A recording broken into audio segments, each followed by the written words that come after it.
Listen, I have a question. Who put out that horrible, terrible, bad rumor that y'all broke up? Who did that? Your sister. Toni Braxton? Right. I don't believe they got married. I think that's a lie. The reason why I think it's a lie because Stella not gonna do nothing without Slim being there or Slim knowing something about it. Toni Braxton finally broke her silence on all those Birdman and Cash Money rumors, and wow, she didn't hold back. For years, whispers about Birdman's empire being built on dark, twisted energy have been floating around, but Toni just confirmed what many already suspected. Birdman's been swimming in bad vibes for so long, it's starting to poison him. And Toni, she's done watching that from the front row. Their relationship always had people talking. I mean, how does a classy, soulful woman like Toni end up with a straight-up street boss like Birdman? That love story was never some fairy tale. Behind the diamonds, the private jets, and the red carpet smiles was a kind of power that didn't feel right. Toni didn't walk away because she lost interest. She walked because she saw the darkness behind the empire. That secret marriage wasn't internet gossip. It was real. So real that legal papers started moving and the denials came flying fast. Just 2 weeks after tying the knot, everything came crashing down. Toni jumped online shouting, all cap, trying to erase the evidence. That wasn't drama, that was self-protection. She knew what she was cutting off before it swallowed her whole. And let's be real, Cash Money's been haunted by stories for years, strange meetings, shady deals, and artists like Juvenile and Turk dropping hints about what really goes on behind closed doors. Toni saw that same darkness up close and recognized what kind of energy she was up against. This woman has already survived lupus, heart surgery, and near-death scares, so when she calls something toxic, believe her. She wiped her social media clean, refocused on her music, and started protecting her peace. Meanwhile, Birdman's world started falling apart. Cameras caught him nodding off on stage, eyes half closed, moving like his spirit left his body.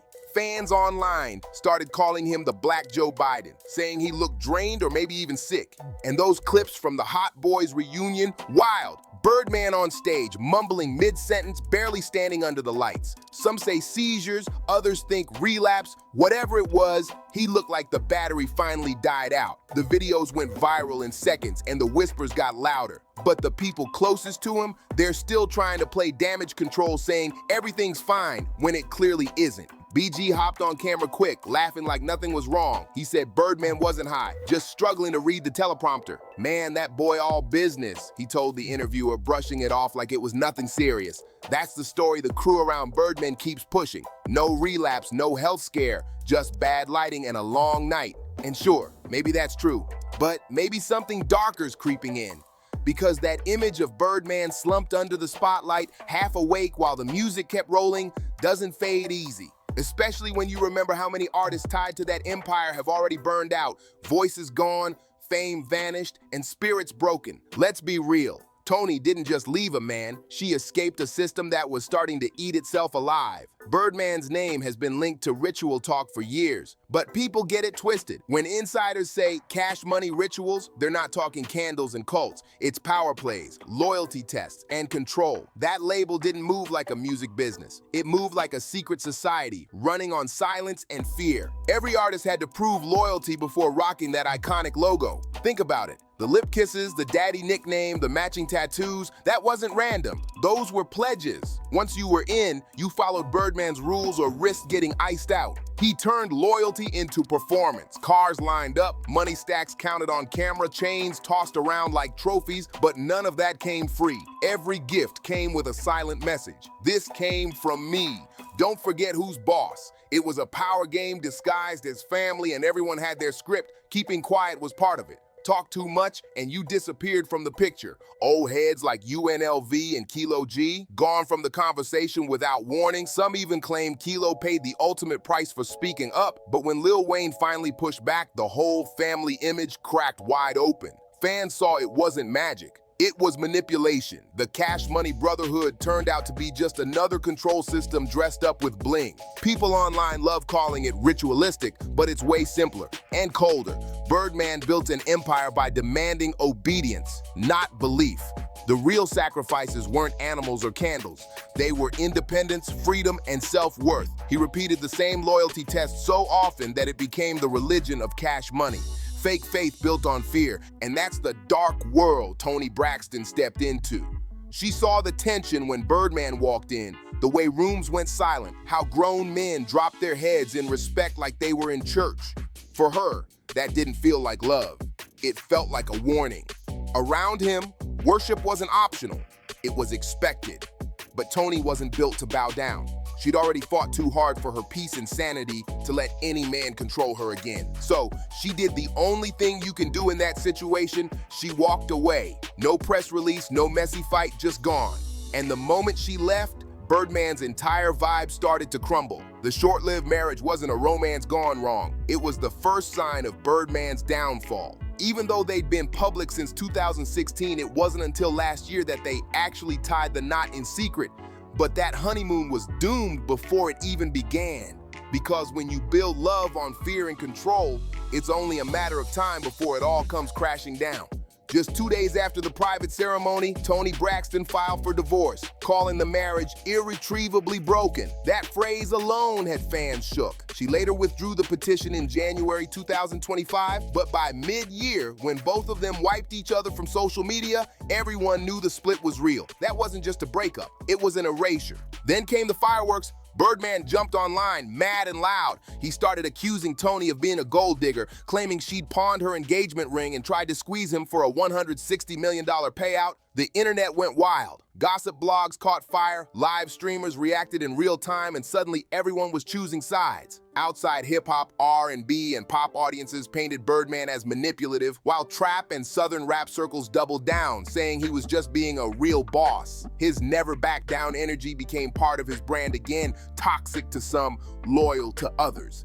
Financially, he took no major hits since Toni's divorce filing got dismissed, but his public image, shaky. Toni, on the other hand, had the sympathy of fans at first, a strong woman escaping control, finding peace. But once that $160 million rumor and the missing $5 million ring hit the headlines, people started bringing up her past bankruptcies. That slowed down a few of her sponsorships and deals, but it also pushed her older music back up the streaming charts. Suddenly, fans were revisiting her classics, and her documentary work about women's financial freedom gained new life. Meanwhile, the chaos didn't stop with them. Cash Money Records itself took a hit. Insiders said Birdman's grip on his label started slipping. Producers and mid-tier artists connected to Lil Wayne's Young Money stopped doing collabs with Cash Money artists once the feud spilled online. Those behind-the-scenes fractures showed that the empire wasn't as untouchable as it looked. But Birdman, ever the hustler, flipped the drama into marketing. He used all that messy tabloid attention to boost rich gang releases, turning scandal into streams. It worked for a while, but when the dust finally settled, Birdman kept his label, yet lost his goodwill. Fans didn't trust him like before. Toni, though, she walked away with empathy and a spotlight she hadn't seen in years, even if some people still questioned her motives. Either way, one thing was certain: the old Cash Money alliance was gone for good. And that's when the conversation turned from romance to rituals of money. Because the financial setup inside Cash Money Records has always been as legendary as its hits, and not in a good way. Jada Kiss even joked on stage about how Birdman's money got wings for a reason. Yeah, Cash Money shaped Southern hip-hop and built a hit-making machine, but behind those flashy cars, designer fits, and mansion photo shoots was a system built to keep artists chained to the label, literally indebted to Birdman forever. For years, artists claimed their advance payments were either delayed, cut short, or structured as debts that could never be fully paid off. The contracts, full of tricks and traps. Even T.I.'s old $10 million lawsuit revealed something wild. His first deal as a teenager was handled by a lawyer representing both him and the label. That's a straight-up conflict of interest, and it made sure every deal leaned one way, in Birdman's favor. Behind the flex and fame, that's what Cash Money really ran on.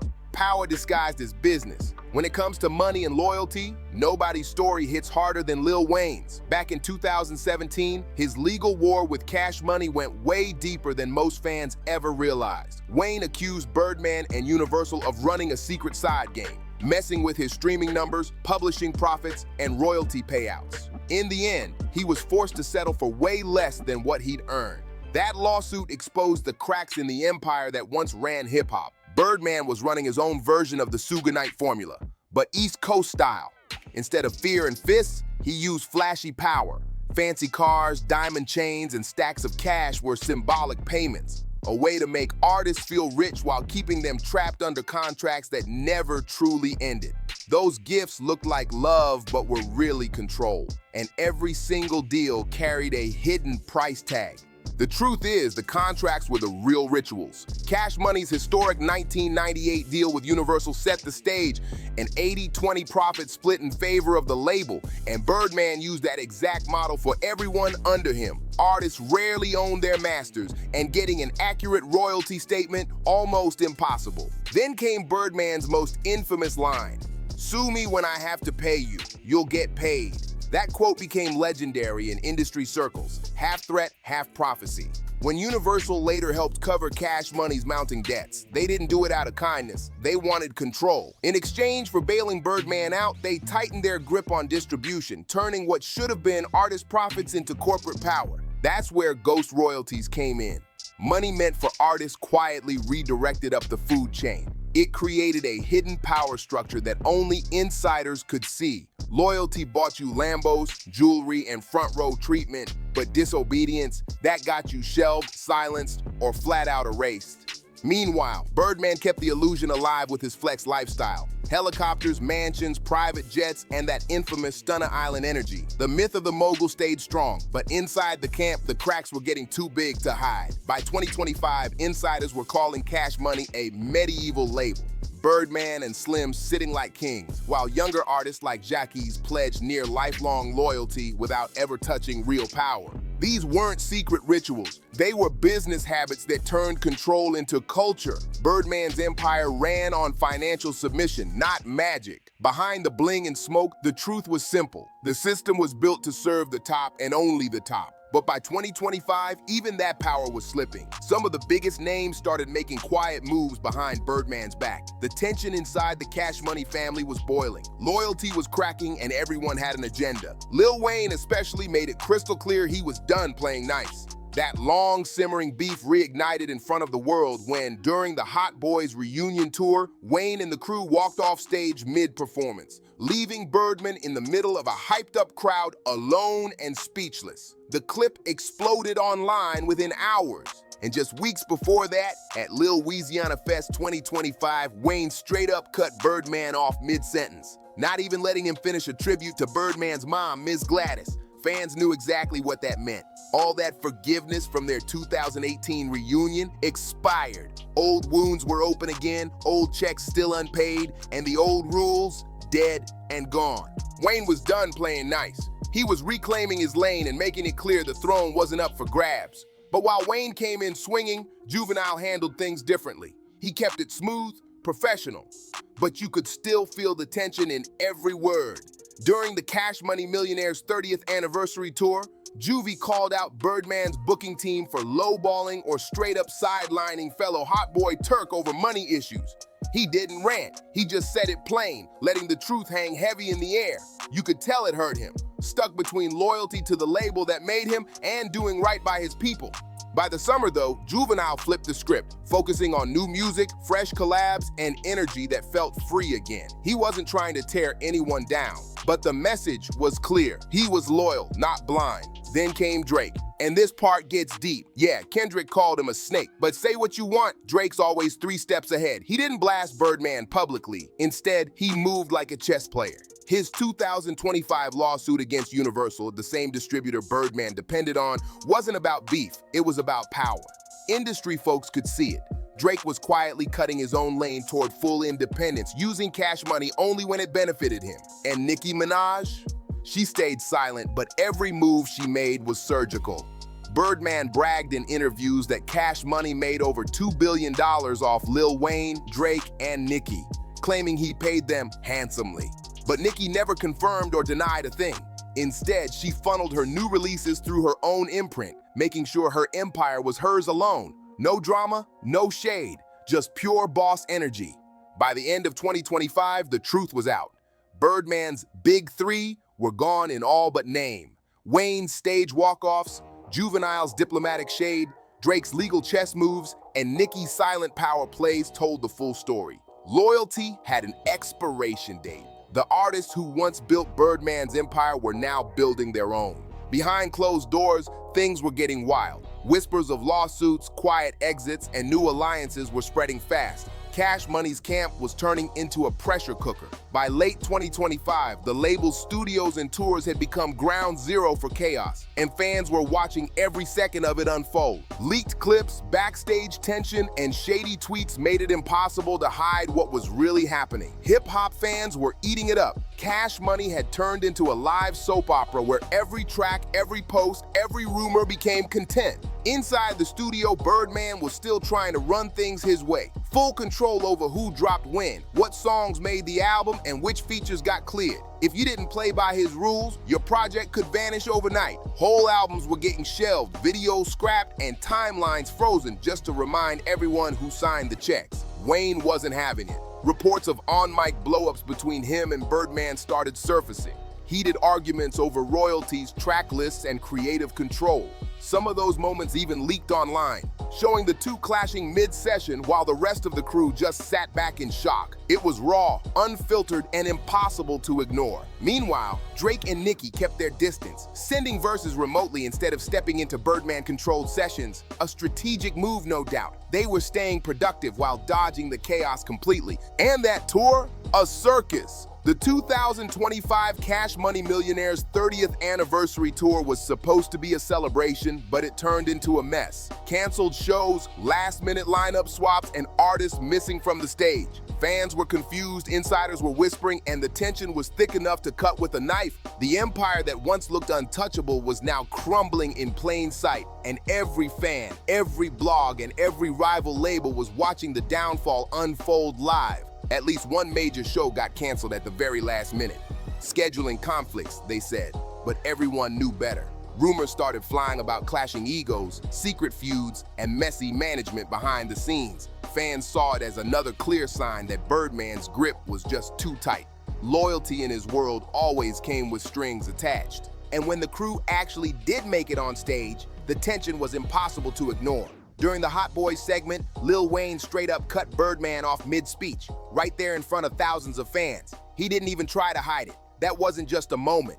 That was a message. The old brotherhood, gone. The family energy, done. Missed arrivals, last-minute lineup swaps, and surprise no-shows kept the whole tour feeling chaotic. Fans never knew what they were walking into. Every concert felt like a gamble, every set like a headline waiting to happen. And the crowd wasn't the only one watching. Backstage, every move was being clocked by industry insiders and sponsors too. Word got out that brands were pulling back, scared to attach their name to Cash Money's unpredictable circus. No one wanted to risk a PR meltdown on live TV.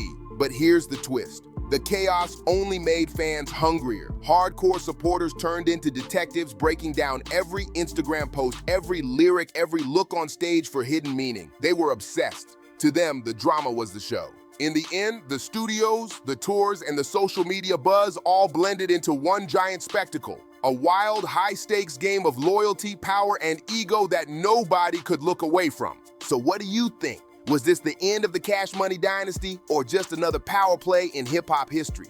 Drop your thoughts in the comments, hit that like button, share this with someone who still remembers the old Birdman and Wayne days, and don't forget to subscribe for more deep dives just like this.